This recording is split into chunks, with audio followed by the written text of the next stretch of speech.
Bonjour Samuel. Bonjour Ami. Merci de nous appeler de Koupéla, c'est dans la région centre-est du Burkina Faso.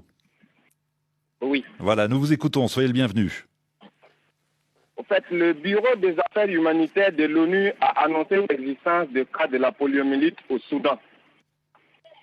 Pourquoi cette maladie existe toujours en Afrique alors que l'OMS avait déclaré son éradication totale? Ouais.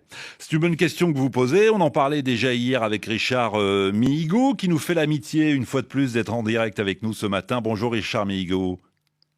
Bonjour Juan Gomez. Je rappelle aux auditeurs que vous êtes le coordinateur des programmes d'immunisation et de développement des vaccins du bureau régional de l'OMS pour l'Afrique.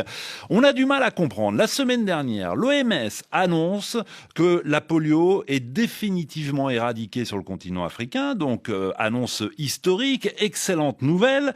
Et quelques jours plus tard, vendredi, on apprend par l'intermédiaire de l'OCHA, donc le Bureau de coordination des affaires humanitaires des Nations Unies, que plusieurs cas ont été signalés.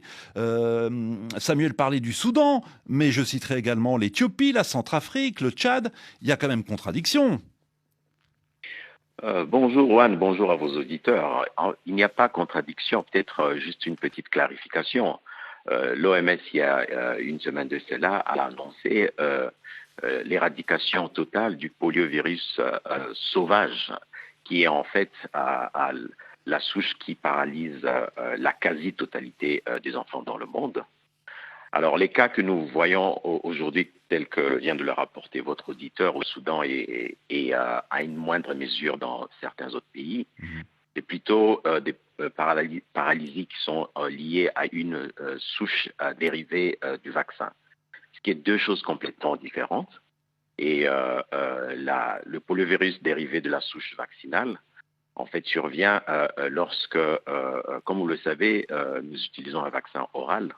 Et ce vaccin oral qui est administré aux enfants par voie orale se réplique dans l'estomac des enfants pour créer une immunité et la production des anticorps.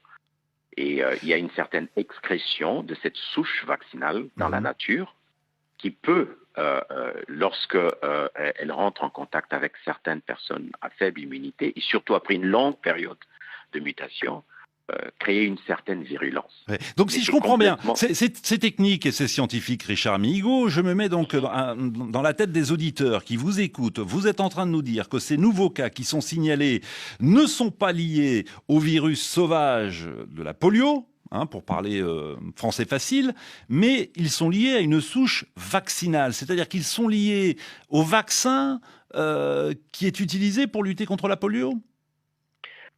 Ils sont en effet liés à une souche vaccinale et non à une souche sauvage qui a été complètement éradiquée de la région africaine. Donc, dans des cas extrêmement rares, il se peut que la souche vaccinale puisse muter et créer quelques paralysies résiduelles. C'est ce que nous sommes en train de constater aujourd'hui.